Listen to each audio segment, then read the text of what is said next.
ઉના તાલુકાના મોટા ડેસર ગામની કુમાર શાળામાંનું બિલ્ડિંગ જર્જરિત હાલતમાં હોય તેવા દ્રશ્યો સામે આવ્યા છે। બિલ્ડિંગના ઉપરના 3 રૂમોમાં વરસાદી પાણી તથા બિલ્ડિંગની છત પરથી પોપડા પડતા કુમાર શાળામાં બાળકોનો અભ્યાસ કરવો મુશ્કેલ બન્યું છે।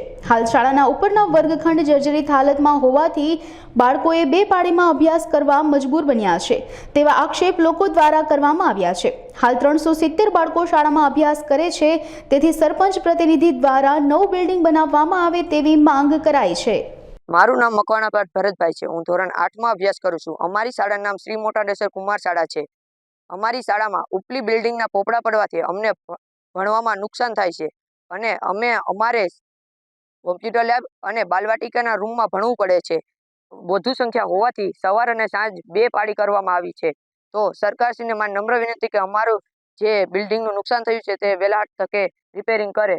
નામ ભરત સિંગર, મોટા ડેસર ગ્રામ પંચાયતમાં સભ્ય, સરપંચ પ્રતિનિધિ અને એસએમસી કમિટીમાં સભ્ય તરીકે હાલ ફરજ છે। મોટા ડેસર ખાતે કુમાર શાળા આવેલી છે ને કુમાર શાળામાં 2006-07માં એક બિલ્ડિંગ બનેલું છે અને બિલ્ડિંગમાં 6 ઓરડા છે। 6 ઓરડા પૈકી ઉપરના 3 ઓરડા ખૂબ જ જર્જરિત છે। ચોમાસા દરમિયાન ત્યાં પાણી પડે છે, સાથે સાથે હમણાં ઉપરના છતના પોપડા પણ પડ્યા છે। એટલે એ જાણ થતાં ગ્રામ પંચાયતે વિઝિટ કરી અને ત્યાં વિદ્યાર્થીઓને ના ભણાવવા, ના બેસાડવા એવી પણ અમે અહીંયા રજૂઆત કરી અને ત્યાંથી પ્રાથમિક શિક્ષણ અધિકારી તાલુકામાં અને જિલ્લામાં બંનેને અમે ફોન દ્વારા રજૂઆત કરી, લેખિત રજૂઆત કરી છે કે આ જર્જરિત શાળા છે।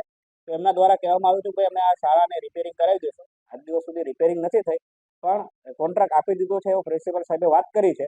પણ રિપેરિંગની જગ્યાએ આ શાળા નવી મંજૂર થાય, નવા ઓરડા મંજૂર થાય એવી અમે માંગણી કરી છે। સાથે સાથે અત્યારે ત્યાં 11 ઓરડાની જરૂર છે, તેની સામે 5 ઓરડા જ છે, કાર્યરત છે અને 6 ઓરડાની ઘટ છે।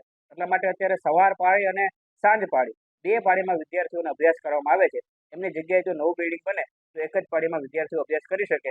વિદ્યાર્થીઓને જે જોખમ છે એ જોખમમાંથી પણ રાહત મળી શકે, એટલા માટે નવું બિલ્ડિંગ મંજૂર થાય એવી માંગણી અમે કરી। હરીશભાઈ વાડે, તાલુકા પ્રાથમિક શિક્ષણ અધિકારી। જે તે સમયે ચોમાસા દરમિયાન એ ઘટના ઘટી હતી અને જે સીડીનો ભાગ છે, સીડીના ભાગ ઉપર એક પોપડું પડેલું એ સંદર્ભે અમે મુલાકાત લીધેલી। મુલાકાત દરમિયાન આચાર્યશ્રીને તમામ પ્રકારની સૂચનાઓ આપેલી। એની લોકોને જે અમારા વન ટાઈમ ગ્રાન્ટ આપવામાં આવે છે, વન ટાઈમ ગ્રાન્ટમાંથી ખર્ચ પાડવા માટે જોગવાઈ છે, એ જોગવાઈ કરેલી છે। એ જોગવાઈ અનુસાર અમારા આચાર્યશ્રીએ બરાબર હાલ મેં એમની સાથે વિગતો મેળવી છે તો એમને કોન્ટ્રાક્ટ આપી દીધો છે અને કામ ટૂંક સમયમાં પૂરું થઈ જશે અને ઉપરના ભાગે ચાઇના મોજક કરાવવાનું છે અને જે થોડું પ્લાસ્ટર છે એ પ્લાસ્ટરનું કામ